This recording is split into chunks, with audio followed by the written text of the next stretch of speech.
Hello everyone, my name is Yuri Kasdorp from Mars, and we are back with another track guide. And this week, at the GT Sprint Series, we are at Brands Hatch. Very historic circuit in the UK, lots of historical significance. The track layout, and especially the runoffs, are still quite old school, which means that we're gonna have to be very, very careful, very, very precise to get the speed out here. But it's very rewarding to drive a nice old school track like this. So without further ado, let's get into it and see how we go around. Right, so here we are, last sector, Brands Hatch. Lovely track. Quite punishing as well. Race fuel as usual. And you can see very close to the grass everywhere, but in a lot of spots there's a bit that can save us that looks like grass, that's actually runoff. So I'm on the break between the 100 and the 50. Car wants to understeer a bit on the bottom here. To brake before the 50 for turn 2. It's a bit of the runoff like I talked about. Same here. Put on the outside here. Bring it to the inside. And we get a bit of camber that helps us through the corner.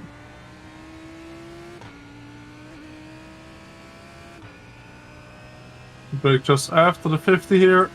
Get the high speed back part of the circuit.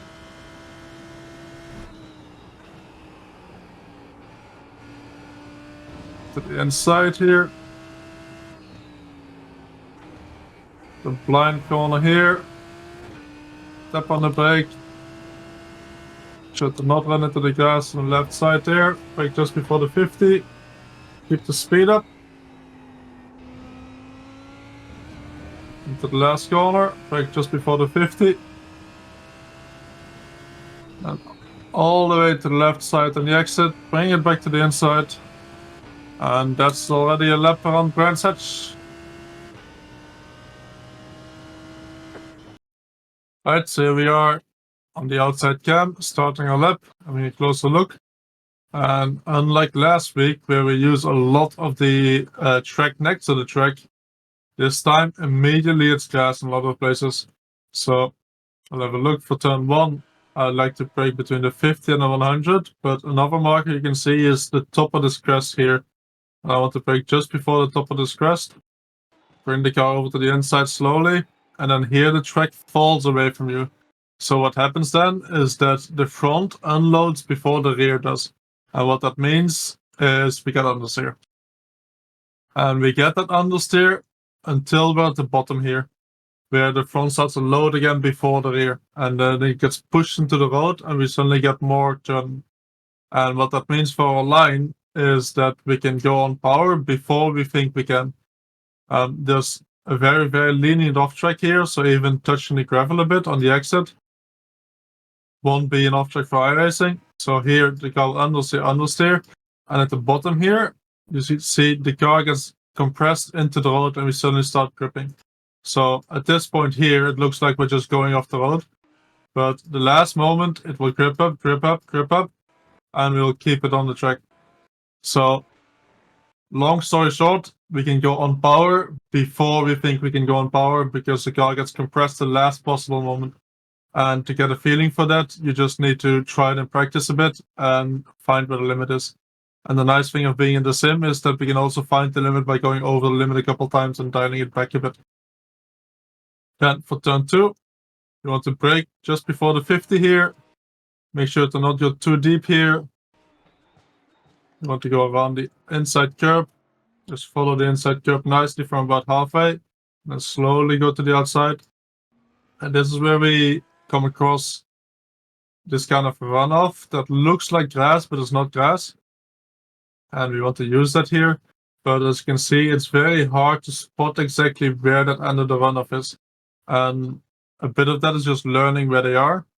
A bit of that is making sure you just try to have a good look and do the same line every time. For here, bit of runoff, and then on the right side Want to go to the right quickly. We don't want to stick to the left because we want to brake in a straight line. On the right side here, there's also a bit of runoff. And that's where I want to aim for braking. So we want to brake here as much in a straight line onto this bit of runoff here on the right side. And you'll feel it in the wheel. It won't be any less grip, but you'll feel it in the wheel once you hit it. And that's what I feel like is a good reference point if I'm taking a nice entry to this corner or not. All the way to the inside. Again, on the exit here, the extra runoff starts here, but you can just run wide. You only have to be careful going back quite quickly. The off-track here is quite strict if you still have 2 tires on the grass where there's runoff ends. On the runoff itself, we can use all the runoff here without getting an off-track, so we don't have to look at the white line. Now we're going left on this layout, and again, there's a bit of this runoff on the right side, and we want to use that because we want to brake as much in a straight line as we can. But braking in a straight line is very, very tricky here because you can see the corner starts going already, but it keeps going tighter and tighter and tighter. So, our line, we want to use the runoff here, turn the wheel a bit while we're still on power, and then after we've turned the wheel to the inside, at the end of this runoff, at the 50 marker, we go on the brakes and we try to follow this curb on the outside. So on the entry, we don't want to go to the apex, but to go follow the curb all the way around the outside here. And then once this curb ends, I want to start going to the inside. And then we're going to look for our apex. And our apex is just before this white line. It's where this curb on the inside gets tighter. And it's very, very important you don't apex before this. Because you can see there's a bit of camber exactly on the inside groove here. On the inside line. And it's about 1.5 cars wide. So if you hit the apex too early here, you're going to go a bit wide off this groove and the car will immediately start understeering. So it's very, very important we hit this inside line here and then follow the curb on the inside. We follow that, follow that, follow that. And if we do that, we get a lot more grip than if we go a bit wide here. And then if you do that right, you should be able to, from the moment you hit the apex here, go flat out and take that speed all the way to the back straight. And that corner is a very, very tricky corner because it's a very, very wide entry, very late apex, and there's a bit of camber that comes looking with it. So a lot of time to gain in that corner if you get it right. Then we get to the high-speed back section of the track. Move the camera down a bit. I want to brake just before the 50 here. And then, again, this corner, it keeps going a bit tighter, so I want to be on the brakes a very, very long time. You can see here, still on the brakes, still tapping the brakes a bit, until finally we're almost at the exit where we can go back on power. I got this next quick right-hander coming up. Small tap on the brake at about 60. You can either go down 1 gear before in most cars, or in the Lambo, I like to go down 1 gear a bit later because the downshift tends to upset the car and unsettle the car. Want to hit the inside here. Again, there's a patch of runoff on the inside. It's not grass, so it will give you grip. And the same on the outside here. We want to get close to the gravel. This bit here, it gives you quite a lot of grip because, again, it has a bit of camber. So we want to for sure make use of this runoff here. And then to what is probably the trickiest corner on the track because it is completely blind and there's no room for error on the exit. Let's go from the cockpit cam to get a good reference. What I like to do is come to the left side here and then it's getting blocked by the TV cam. I'll look at either the 50 marker or I'll look at these lines on the road. And then I try to brake a bit before that. But it's not in this corner an exact science. And the reason for that is right here, where you can't see it after the crest, is the apex. So I have to tap on the brake and just keep the speed up. And you want to make sure that the right side tires are going onto this runoff on the inside here to not miss the corner. Then on the exit, you want to get close to the grass, but there's no runoff here at all. which means that if you hit the grass here high speed with the loaded left side tires, you're gonna have a very hard time to get the car to stop in time for the next corner. You're gonna have a very hard time to get the car back into the road quick enough that you can brake.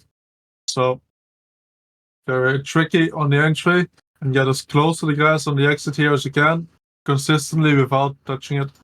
I want to go quickly over to the right side. Again, just grass here on the right side, no runoff. To brake just before the 50, down one gear, use the inside curb here. Throttle early, use the outside curb. Into the last corner. And last corner over the crest here, small tap on the brake just before the 50. Get the car to the inside, and then this is a bit similar to turn 1, where we're going down, which means understeer, understeer, understeer. But then the last moment here, when it looks like we're going to understeer off the track starts coming up, and we suddenly start pushing into the road, and we can make the corner. And then we get a lap around Brands Hatch. Very, very tricky track. A lot of fun. Alright, so there we go. Awesome little track. Quick lap times. Qualifying is very, very important, and that's where it's all on the line. As close to the grass where you can. More speed through the corners as you can, and then for the race, it's tricky to make up time. Maybe through the pit stop. I wish everyone good luck if you're driving this week. And if you want to see more videos like this, make sure to subscribe to the channel, and see you next week.